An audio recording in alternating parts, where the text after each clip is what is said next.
Hello बच्चों, मैं रीता, आपका हमारे आर स्टडी चैनल में स्वागत है। बच्चों, हमने आपके हिंदी सेकंड सेमेस्टर का पार्ट 3 पढ़ा रहे थे, जिसमें हम ये 2 पार्ट में पढ़ाया क्योंकि पार्ट थोड़ा लंबा था। तो पहले पार्ट में हमने आपको षष्वर वाचन के बारे में पढ़ाया था। आज हम आपको मौन वाचन के बारे में पढ़ाऊँगी। तो शुरू करने से पहले मैं आपको ये कहूँगी कि हमारे चैनल को सब्सक्राइब कर दीजिएगा ताकि आपको अगली नोटिफिकेशन मिलती रहे, और वीडियो को लास्ट तक देखिए ताकि आपको पाठ अच्छे से समझ में आ जाए। तो चलिए हम अपने विषय पे चलते हैं। मौन वाचन। मौन का अर्थ होता है चुप रहना। तो यहाँ मौन वाचन का अर्थ क्या होता है? पढ़ना। मन ही मन किसी लिखित सामग्री को जब हम बिना स्वर किए हुए पढ़ते हैं तो वह क्या कहलाता है? हमारा मौन वाचन कहलाता है। इसमें हमारे ओष्ठ नहीं हिलते हैं और पढ़ने में आवाज़ नहीं आती। मौन वाचन करते समय हमारे मुख से आवाज़ नहीं आना चाहिए क्योंकि इसका नाम ही है मौन वाचन। और मौन वाचन को हम गहराई से पढ़ते हैं क्योंकि मौन वाचन बिना समझे हुए नहीं पढ़ा जा सकता। जब किसी लिखित सामग्री को हम पढ़ना शुरू करते हैं तो उसके हम भावों को समझते हुए पढ़ते हैं कि यह हमारा पाठ क्या कह रहा है, हमारा विषय क्या कह रहा है। तो वह वाचन क्या कहलाता है? हमारा मौन वाचन कहलाता है। जब बालक मौन वाचन में प्रवीण हो, षष्वर वाचन में प्रवीण हो जाता है, तब वह क्या करता है? मौन वाचन करना शुरू कर देता है। मौन वाचन भाषाई दक्षता का सूचक है। जब हम भाषा को अच्छे से समझ जाते हैं, अच्छा बोलना सीख जाते हैं, प्रत्येक शब्दों का अर्थ समझ जाते हैं, तब हम मौन वाचन बच्चों से करवाते हैं ताकि बच्चा अगर मौन वाचन करेगा तो वह बीच बीच में प्रश्न भी नहीं पूछ सकता है, और शिक्षक भी उसकी आवाज़ को तो सुन नहीं रहा है कि वह टोका टाकी करेगा कि आपका यह शब्द गलत है, आप सही से नहीं पढ़ रहे।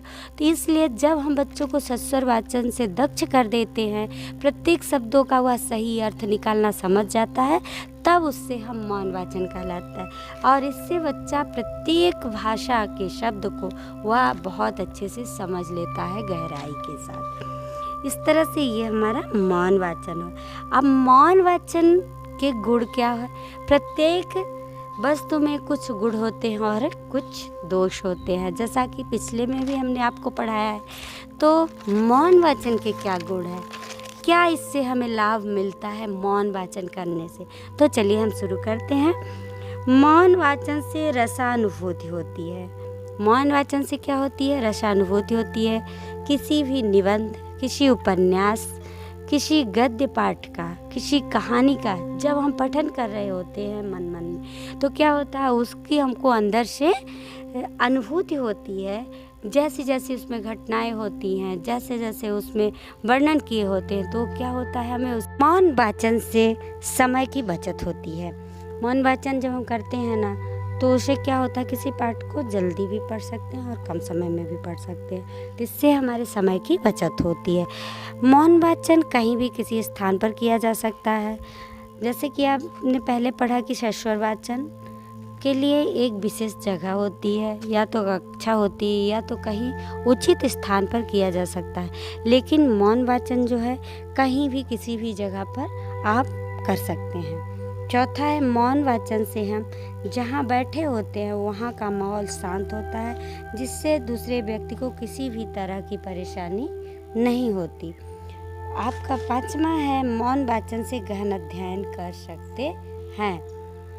अब हम मौन वाचन के पक्ष पढ़ाएंगे। ये तो आपने मौन वाचन पढ़ा, अब हम आपको वाचन के पक्ष पढ़ाएंगे।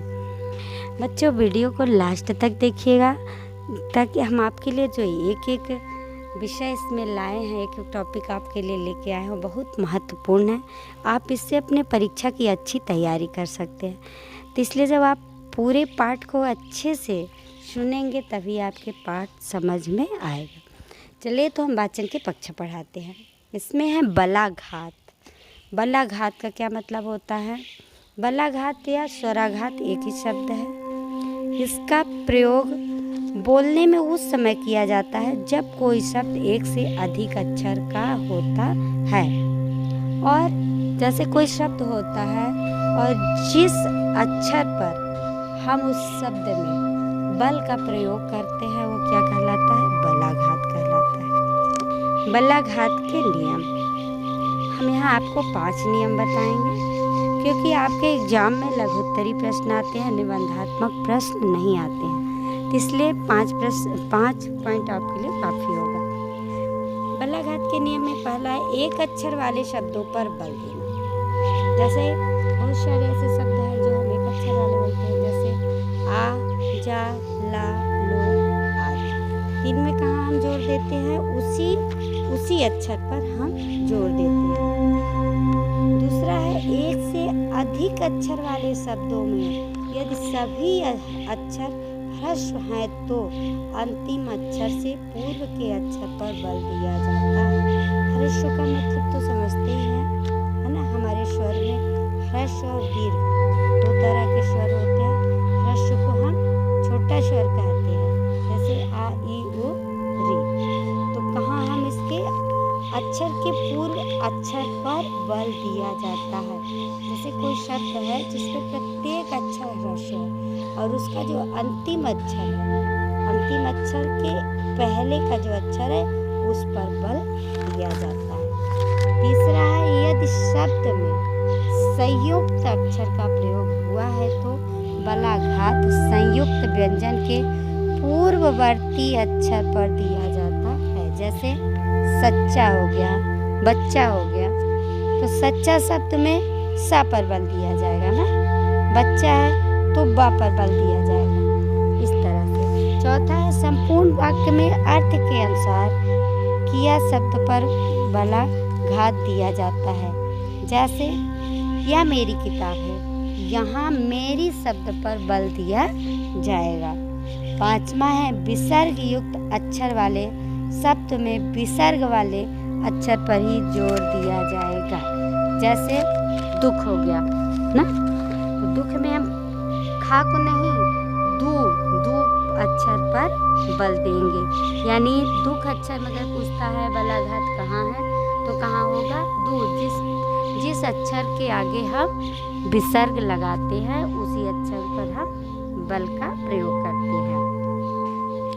हिंदी भाषा शिक्षण में वाचन का महत्व। छात्रों को शुद्ध एवं स्पष्ट उच्चारण कराना। हम हिंदी भाषा में वाचन क्यों कराते हैं? क्योंकि जब बच्चा किसी पाठ को पढ़ता है तो जो उसमें कुछ अशुद्धियाँ रह जाती है, उसके उच्चारण में अशुद्धियाँ रह जाती है, वह स्पष्ट रूप से नहीं बोल पा रहा है, तो अगर हम उससे वाचन करवाएंगे और जहाँ वह गलत वर्णों का या गलत शब्दों का उच्चारण करेगा तो फिर हम वहाँ क्या करेंगे? वहाँ हम उसको टोकेंगे और वहाँ हम सुधार करेंगे। अगला है छात्रों के मनोभावों को स्पष्ट रूप से प्रकट करना। जब हम वाचन करवाते हैं तो बच्चे कुछ ऐसे होते हैं जो कुछ प्रश्न पूछना चाहते हैं, संकोची प्रवृत्ति के कारण नहीं पूछ पाते या उनके मन में कई तरह के भाव उत्पन्न होते रहते हैं, तो हम उनके मनोभावों को स्पष्ट रूप से प्रकट करने के लिए कहते हैं कि क्या आप ये जानते हैं, क्या आप इसके बारे में जानते हैं।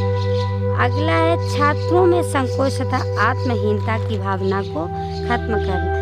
बच्चे क्या होते हैं? संकोची प्रवृत्ति के होते हैं, तो उनके संकोच को खत्म करने के लिए हम उनसे बार बार प्रश्न करेंगे और इससे उनकी आत्महीनता की भावना खत्म हो जाएगी। उसके बोलने में प्रवाह तथा जिन समय से भाषा का प्रारंभिक क्षेत्र मौखिक रहा है, इसलिए उच्चारण पर विशेष महत्व दिया जाता है।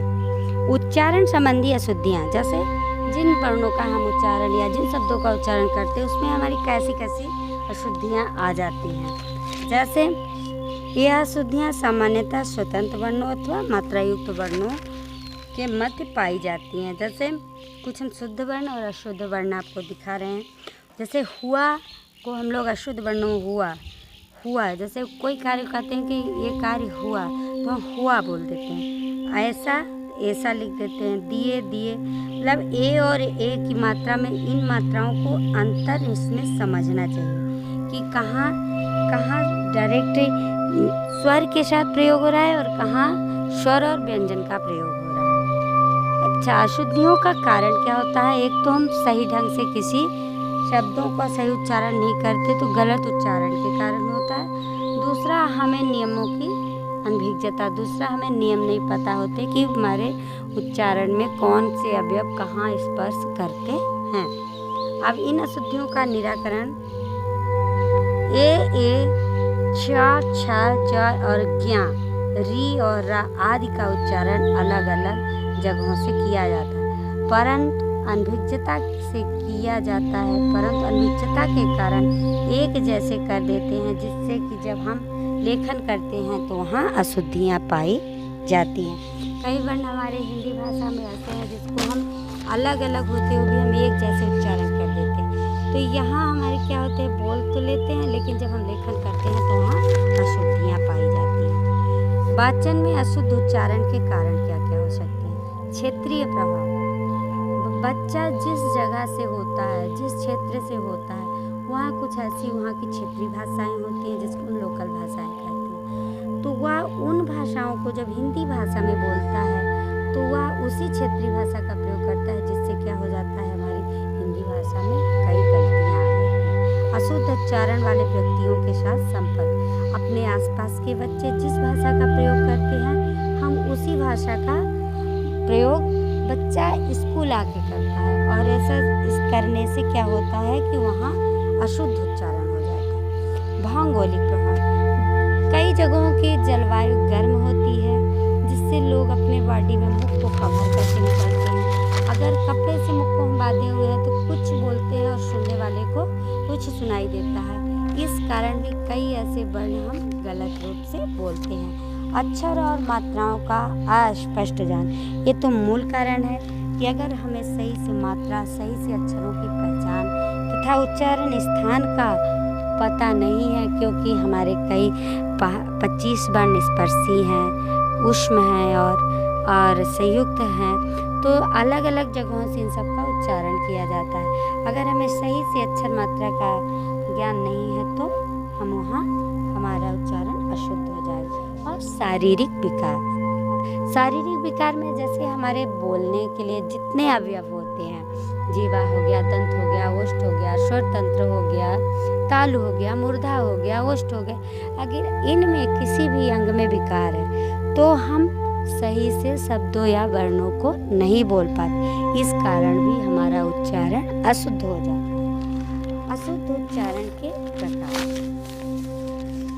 अशुद्ध उच्चारण स्वर में भ्रांति, जैसे स्वर भ्रांति में हम आपको बताएंगे, इसका हम कुछ आपको उदाहरण दे रहे हैं। जैसे हम प्रताप होता है, हम लोग सामान्य में अशुद्ध में हम क्या बोलते हैं, प्रताप। धर्मेंद्र, सुरेंद्र, राघवेंद्र, इस तरह से हम बोलते हैं। क्या है, ये स्वर भ्रांति है। अगला है इकार, उकार और आकार को दीर्घ कर दिया जाता है। जैसे आप देखे होंगे कि कई वर्ण हमारे ऐसे होते हैं जो छोटा होता है, लेकिन हम क्या करते हैं, इसे जय, हम उसको जया बोल देते हैं ना। रघु बोल देते हैं, दयालु बोल देते हैं। दूसरा है आकार इकार का भ्रम। जैसे आकार मतलब जय हो गया और हम उसमें क्या बोलते हैं, जया बोल देते हैं। इकार जैसे दीर्घ है, दयालु बोल देते हैं। रघु बोल देते हैं ना। तो इस तरह से हम जहाँ छोटा या छोटा वाले मात्रा आती हैं तो हम उनको बड़ी मात्रा यानी दीर्घ मात्रा का प्रयोग कर देते हैं। कवि, पति, इस तरह से बहुत सारे उदाहरण हैं। अनुनासिक आगम, कुछ लोग नाक से बोलते हैं, वे सोचना को सोचना बोलते हैं, छींकना को छींकना बोलते हैं। तो यहाँ क्या होता है, वो अनुनासिक आगम मतलब नासिका से उन वर्णों का प्रयोग करते हैं। स्वरागम, अर्ध स्वर तथा शम से आरंभ होने वाले शब्दों के पहले ई आ लगा देना, जैसे स्नान को स्नान, स्कूल को स्कूल आदि का प्रयोग कर देते हैं।